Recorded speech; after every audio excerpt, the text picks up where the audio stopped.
Capítulo 46. Retrato de la titulada condesa de Piccolomini. Querella, duelo. Vuelvo a ver a Esther y a su padre, el señor de O. Esther siempre enamorada de la cábala. Falsa letra de cambio de Piccolomini. Consecuencias. Soy explotado y me veo en peligro de ser asesinado. Orgía con una paduana. Consecuencias. Revelo a Esther un gran secreto. El aventurero Saint Germain, su huida. Manon Baletti me es infiel. Carta que me escribe para anunciarme su casamiento. Mi desesperación. Esther pasa un día conmigo.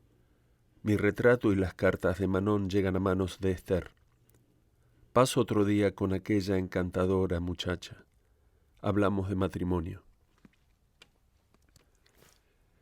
Era una bella aventurera la titulada condesa Piccolomini, joven romana, buena moza, bien formada, de ojos negros llenos de fuego, de una blancura deslumbradora. Pero no esa blancura natural que agrada tanto a los hombres que conocen todo el valor de un cutis raso y hojas de rosa. Era una blancura artificial que se encuentra por todas partes en Roma en el cutis de las cortesanas y que tanto desagrada a los que conocen su origen. Por lo demás, tenía buena boca, soberbia dentadura y una cabellera magnífica del más hermoso negro azabache y unas cejas del más negro ébano deliciosamente arqueadas. Unía a estas ventajas sus atractivas maneras y cierto aire de talento, pero en medio de todo esto se descubría algo que denunciaba a la aventurera y que me inspiraba por ello una especie de aversión. Como la señora Piccolomini no hablaba más que italiano, habría representado en la mesa el papel de muda, si un oficial inglés llamado Walpole, que la encontraba de su gusto, no se hubiera puesto a hablarle. Este inglés me inspiró amistad, que en verdad no era simpatía, porque si yo hubiera sido ciego o sordo, Sir Walpole no me hubiera inspirado ni odio ni amor. Todo lo que por él sentía me había cautivado por el oído y por la vista. Aunque la bella Piccolomini me disgustó, no dejé de subir a su cuarto, donde después de comer subió la mayoría de los comensales.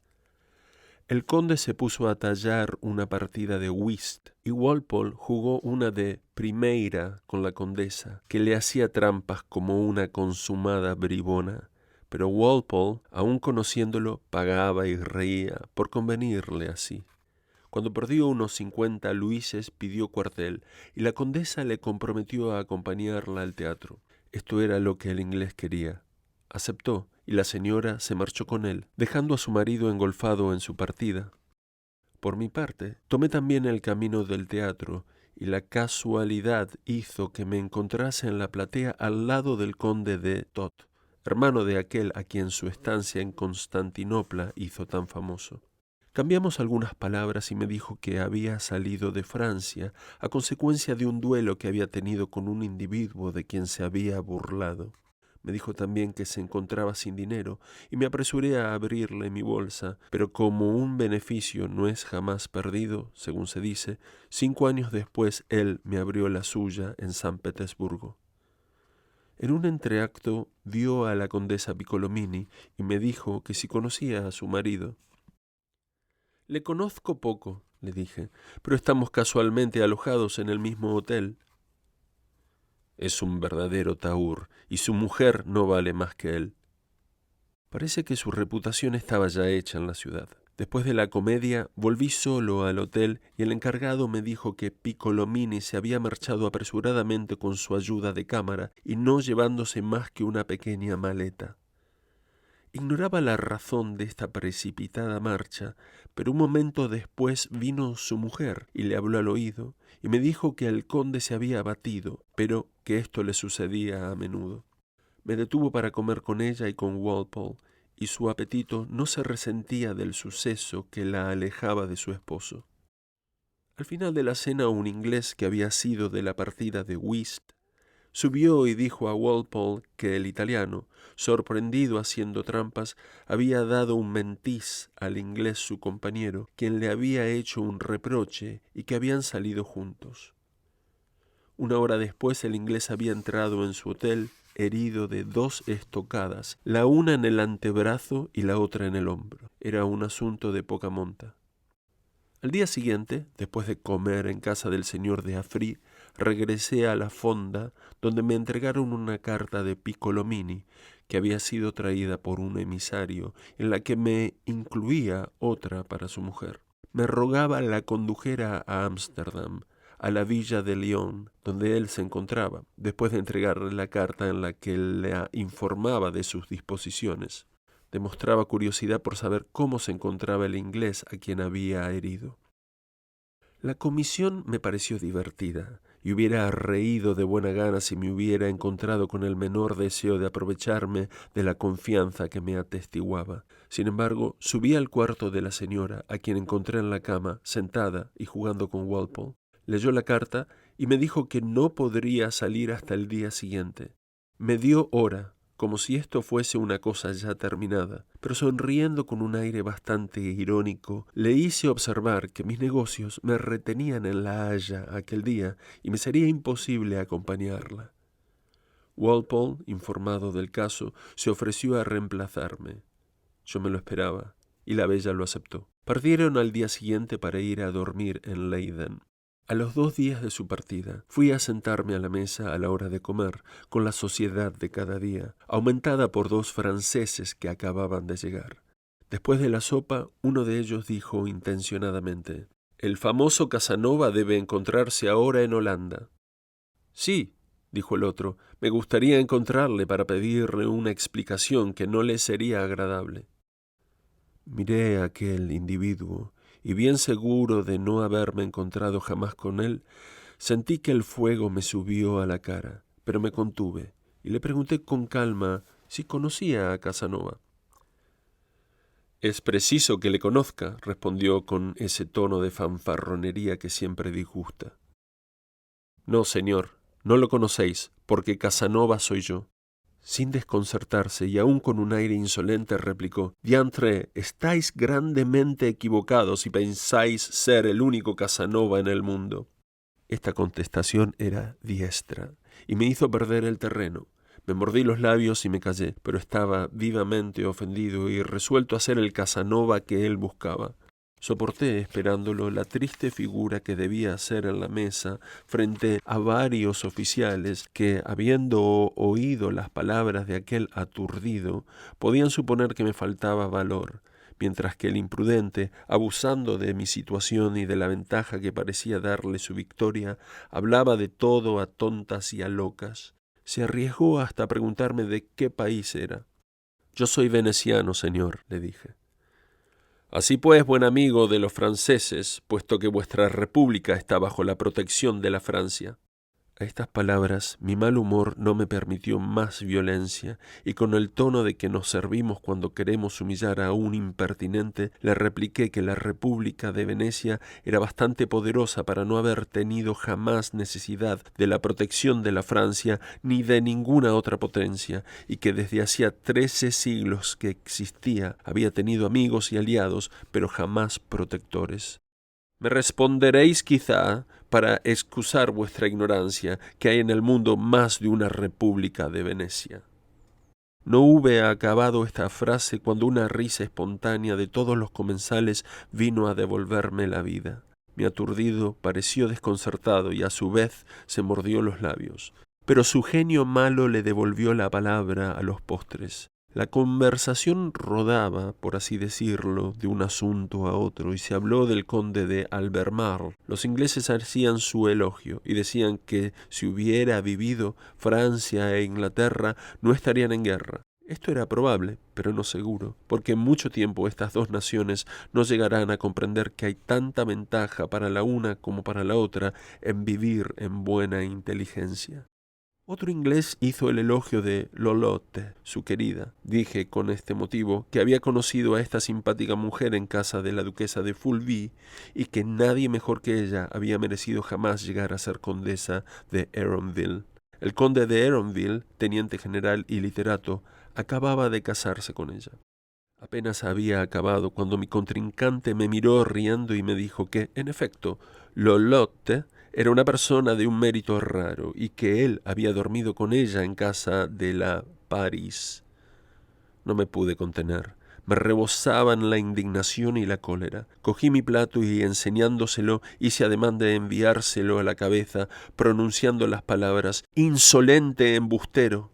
Se levantó y fue a colocarse delante de la chimenea, volviendo la espalda al fuego, pero la dragona que pendía junto a su espada me hizo conocer que era militar. Nadie afectó ocuparse de lo que acababa de pasar. Se habló aún durante algunos momentos de unas cosas y de otras. Después cada uno se levantó y se fue. Mi antagonista dijo a su compañero que se verían en la comedia y quedó de pie, apoyado sobre la chimenea. Yo estaba aún a la mesa, dejando retirarse a todo el mundo. Cuando me vi a solas con él, me levanté y mirándole fijamente, seguro de que me seguiría si tenía corazón, salí y me encaminé hacia Scheveningen. A alguna distancia del hotel, volví la cabeza y le vi que me seguía a unos 50 pasos. Cuando llegué al bosque, me detuve en un sitio conveniente y me puse en postura de esperar a mi campeón. Estaba aún a 10 pasos cuando desenvainó su espada y tuve tiempo de ponerme en guardia, sin romper, aunque él avanzaba sobre mí a buen paso. No fue largo el combate, porque en cuanto estuvo al alcance de mi espada, mi mano derecha, que jamás me ha fallado, le hizo recular más deprisa de lo que había venido.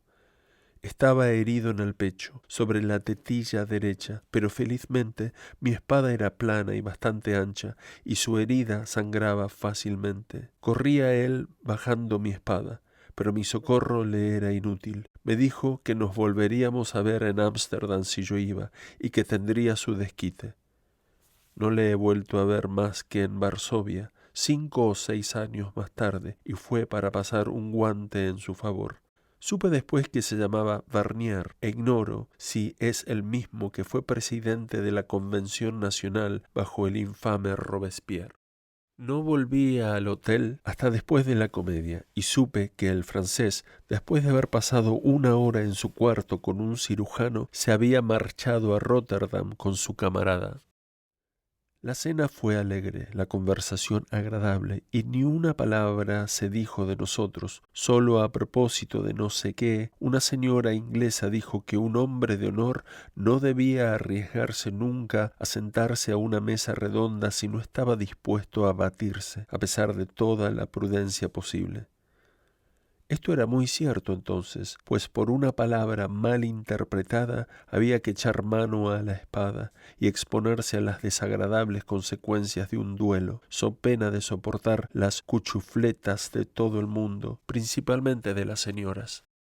No teniendo ya nada que hacer en La Haya, salí antes de amanecer para Ámsterdam. En el camino encontré a Sir James Walpole, quien me dijo que había partido de Ámsterdam el día anterior, 1 hora después de haber devuelto la bella condesa a su esposo. Llegué al término de mi viaje a las 12 de la noche y me hospedé en la Segunda Biblia. La proximidad de Esther había despertado mi adormecido amor, y la impaciencia por ver a esta simpática amiga casi me impidió dormir. Fue para ella mi primera visita. Su padre me recibió con las demostraciones de la más franca amistad y me reconvino porque no me había alojado en su casa. Se quejó amargamente de la mala fe de la corte de Francia, a causa de la cual había sufrido pérdidas considerables. Luego me dijo que fuese a ver a Esther. Esta, al verme, lanzó un grito de sorpresa y alegría y se precipitó en mis brazos, donde la recibí con tierno entusiasmo. Había crecido y se había desarrollado proporcionalmente. Estaba hermosísima. Apenas nos hubimos sentado, se apresuró a probarme que ya sabía tanto como yo en la cuestión de la cábala. «Esta constituye mi felicidad», dijo, «pues me hace dueña de la voluntad de mi padre, lo cual me asegura que no me casará sino con un hombre a quien yo quiera». Veo con gusto que vuestro excelente ingenio saca de esta vana ciencia el único partido que de ella se puede sacar, que es el de guiar a los espíritus débiles. Avisaron para comer y fuimos 4 a la mesa. El cuarto era el secretario favorito del padre. No cesó de mirar a Esther como un hombre profundamente enamorado, pero Esther estuvo taciturna durante la comida y no hablamos de cábala hasta que se hubo ido el secretario. El excelente comerciante creía con toda el alma en la infalibilidad de nuestros oráculos. Nos hizo las mismas preguntas a Esther y a mí para ver si había conformidad en las respuestas, y la prueba salió a pedir de boca. Nos abrazó con entusiasmo y se fue diciendo que nuestras contestaciones iban a hacerle ganar 500.000 francos aquel año. Pasé todo el día con la divina Esther, que tenía en ella, tanto como en su gran fortuna, todo lo necesario para hacerme feliz, si el amor a la independencia no hubiese triunfado en mí sobre todas las demás pasiones, y sobre todo si hubiese podido resignarme a vivir eternamente en Holanda. Al día siguiente mi mala estrella me condujo a la Ville de Lyon, posada en que vivían Piccolomini y su mujer, a quienes encontré en medio de una banda de caballeros de industria y pillastres como ellos.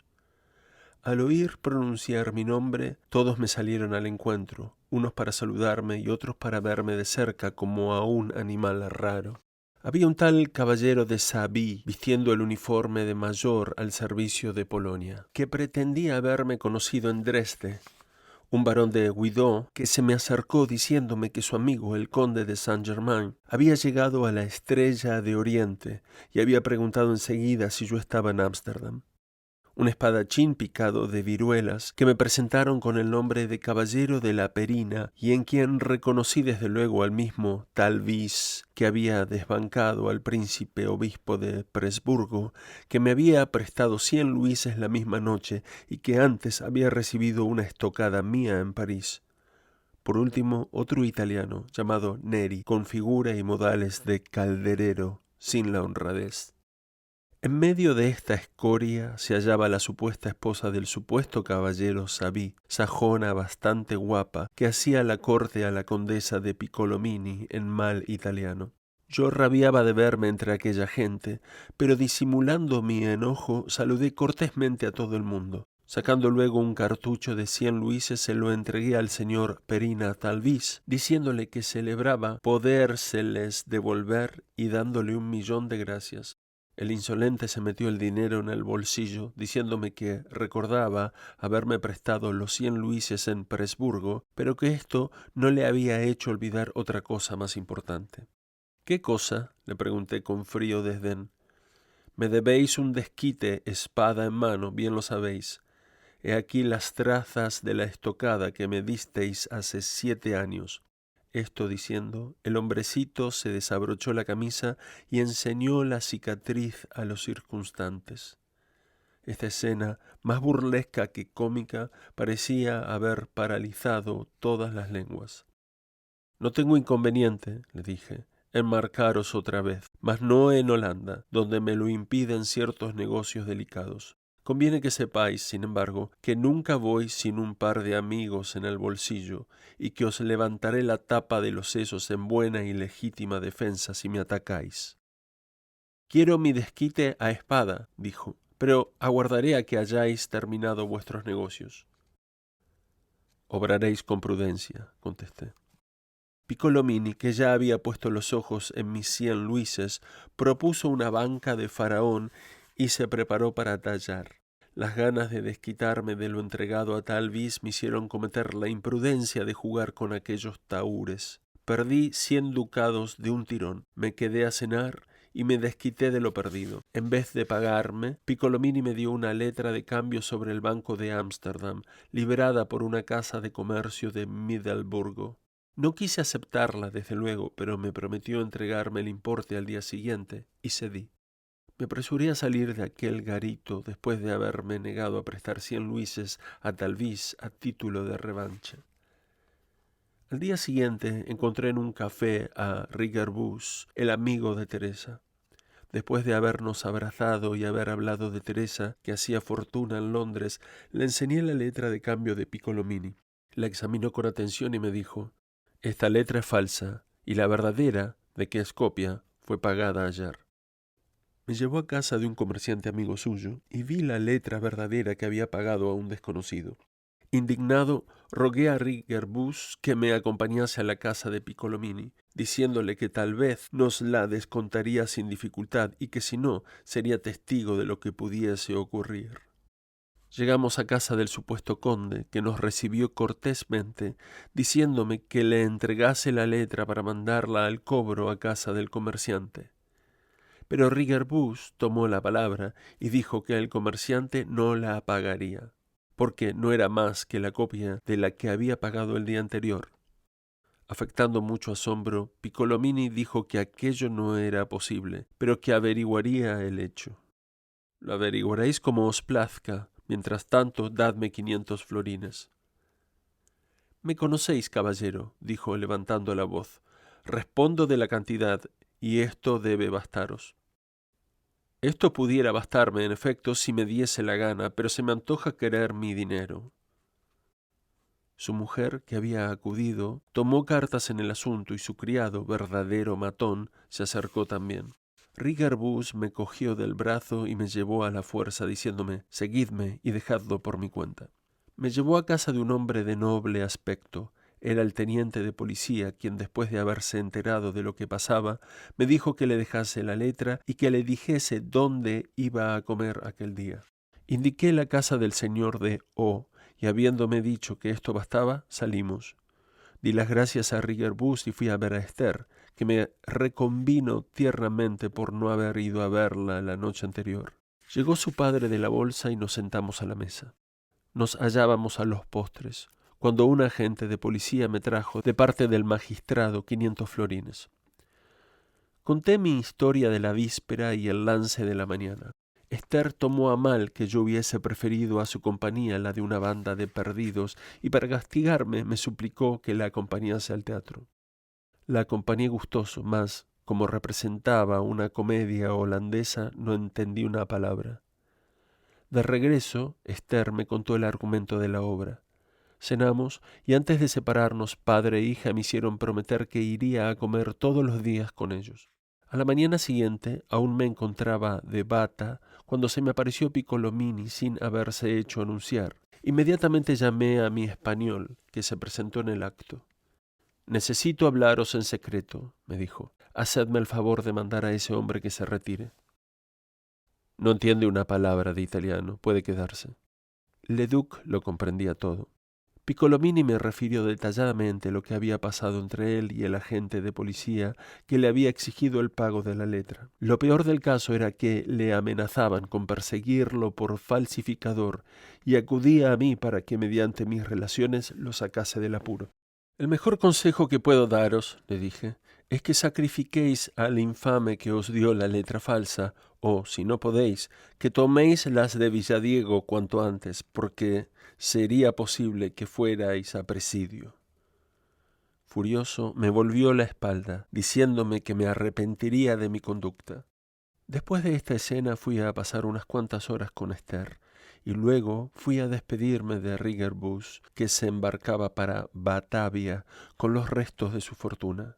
Mi Teresa Trenti no había contribuido poco a su ruina.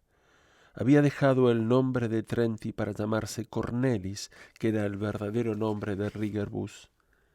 Pasamos una hora escribiendo a aquella mujer singular. Después fuimos a pasearnos en trineo sobre el Amstel helado.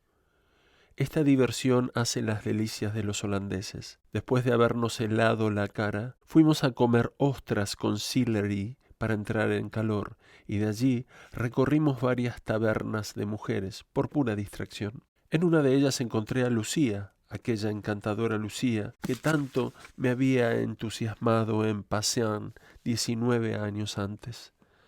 La miseria, el desenfreno y la humillación la habían convertido en el ser más abyecto y envilecido que se pueda imaginar. Nos contó largamente su historia, que cabe en 6 líneas. El criado Laglie se la llevó a Trieste para el parto. Luego, el tunante vivió 5 o 6 meses a costa de ella, que traficaba con su persona.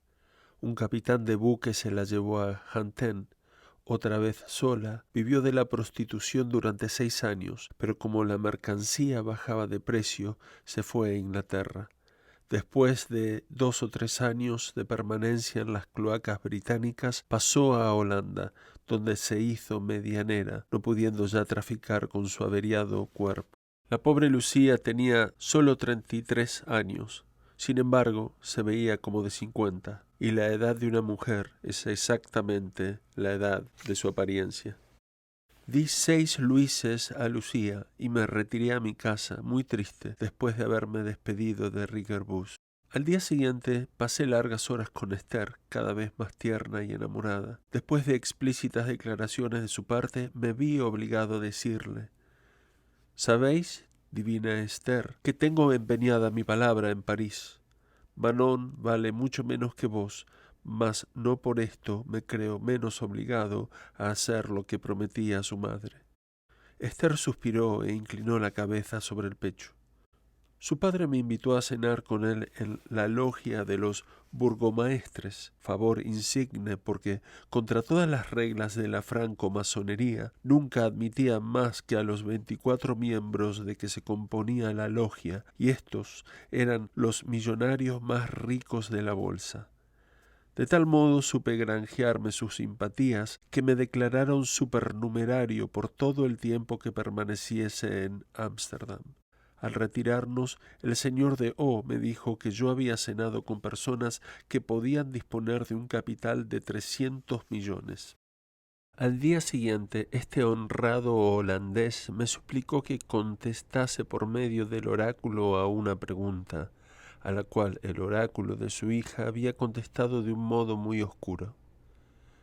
«Deseo saber», me dijo, «si el individuo que me impulsa a realizar un negocio de grande importancia es, en efecto, amigo del rey de Francia».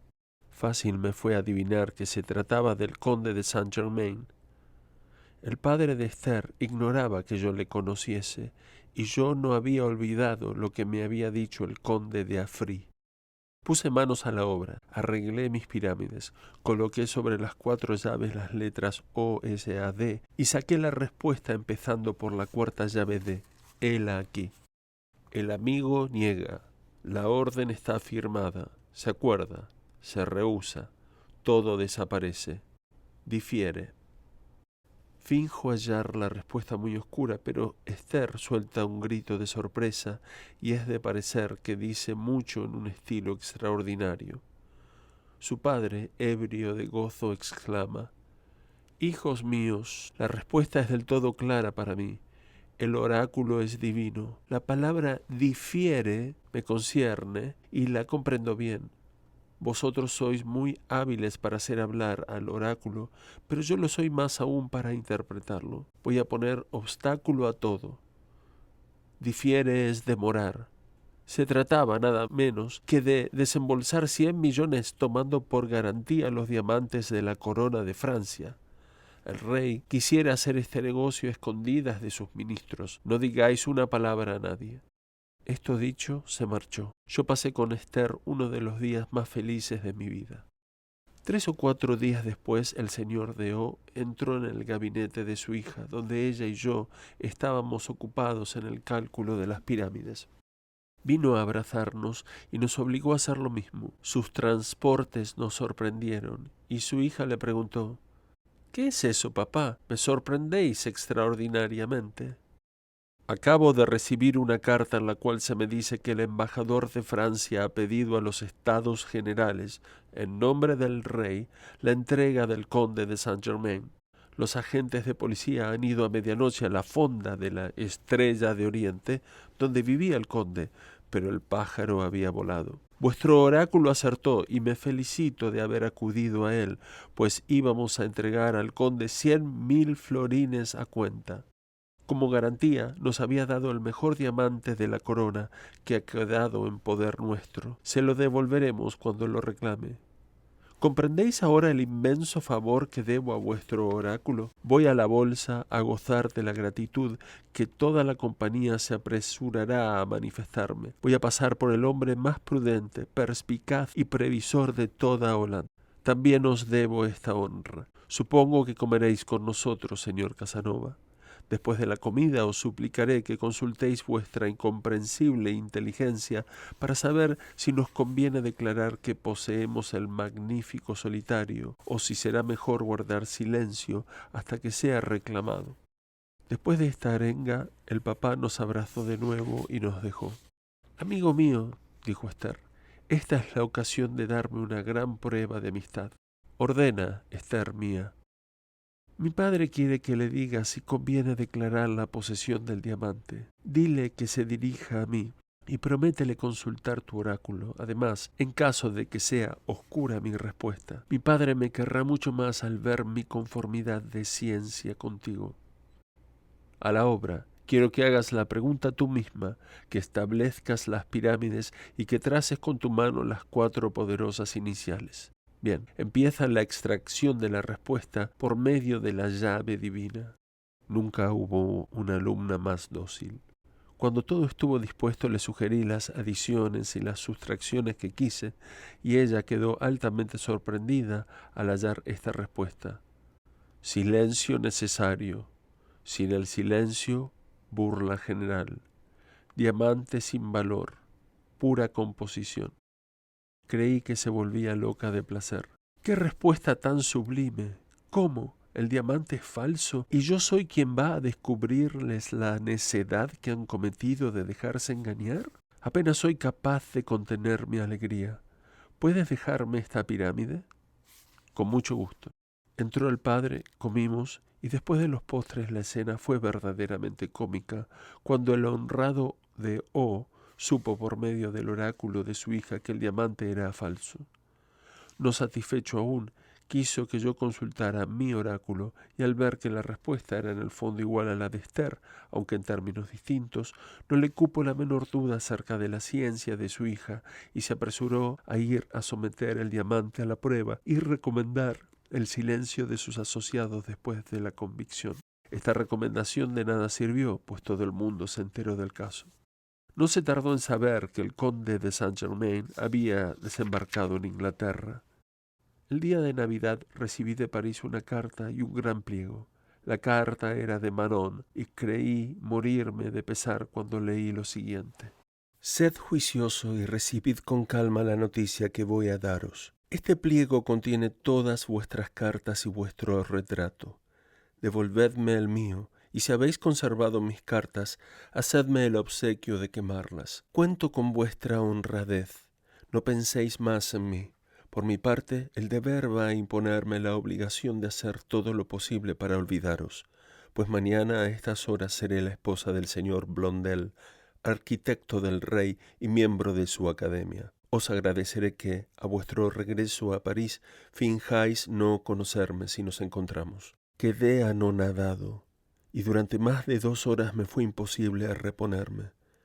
Después de haberme calmado un poco, abrí el pliego. Lo primero que me salió a la vista fue mi retrato, que me pareció en aquel momento el de un hombre furioso y amenazador. Me senté a mi escritorio y en 20 cartas que rompí a medida que las concluía o las tenía a medio escribir, llené al infiel de reproches y amenazas de toda especie. Del todo abatido, me esforcé en tomar un caldo y me metí en la cama con un acceso de calentura. En vano llamé al sueño. 1000 proyectos se cruzaban en mi imaginación enferma, pero los rechazaba para dar paso a otros. Pasé el día y la noche en el delirio. Al día siguiente, hallándome más abatido que la víspera, mandé recado al señor de O, diciéndole que me era imposible salir.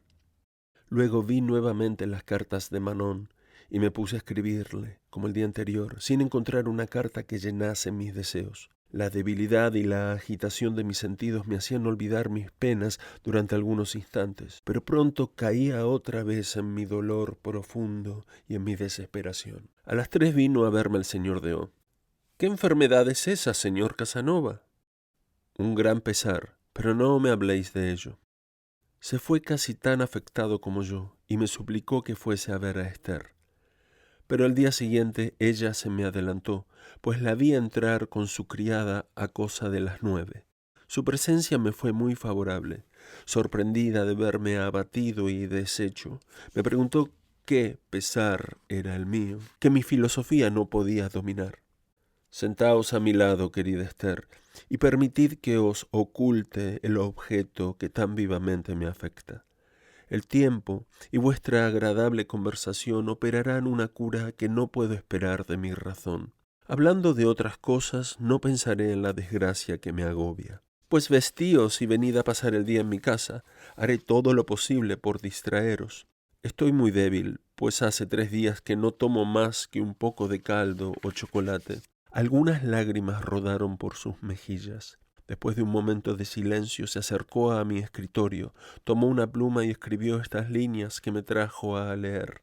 Amigo mío, si una crecida cantidad, aparte de la que os debe mi padre, puede disipar o simplemente calmar vuestra pena, yo puedo ser vuestro médico y debéis saber que aceptando me colmaríais de placer.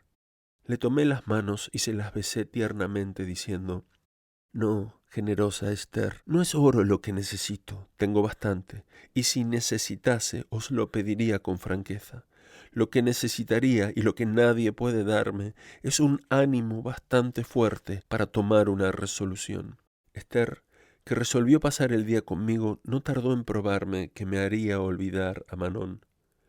Me levanté y me hice peinar y vestir como para ir a un baile, al mismo tiempo que mi amiga se entendía con mi huéspeda para preparar algunos platos de nuestro gusto.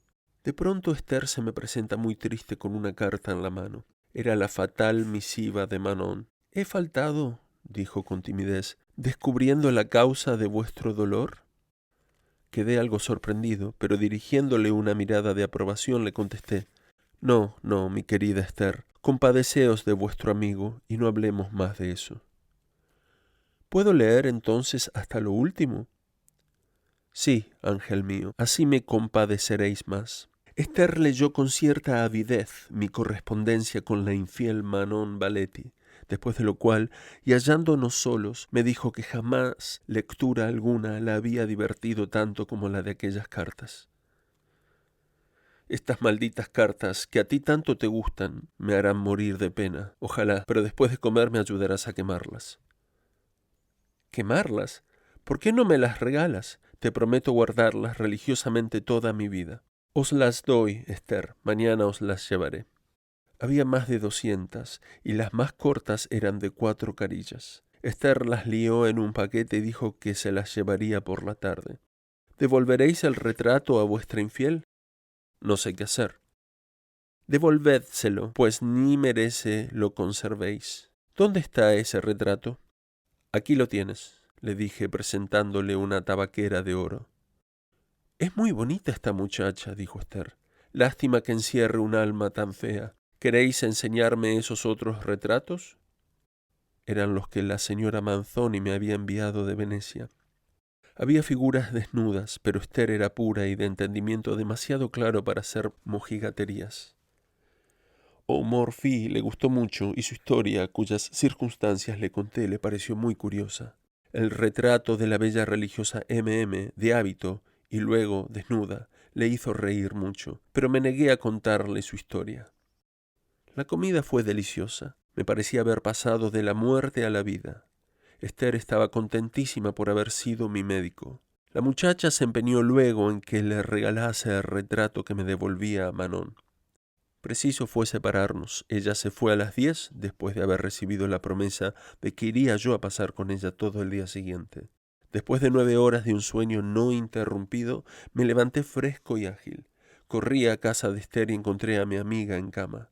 En la mesa de noche estaba mi voluminosa correspondencia con Manon, y Esther me dijo que la había leído con interés hasta las 2.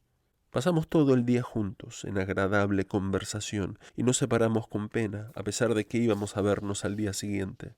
Yo estaba enamorado de Esther, pues en lo que experimentaba por ella había algo más dulce, más tranquilo y más vivo al mismo tiempo que ese amor de los sentidos que nunca se halla exento de alguna agitación tumultuosa.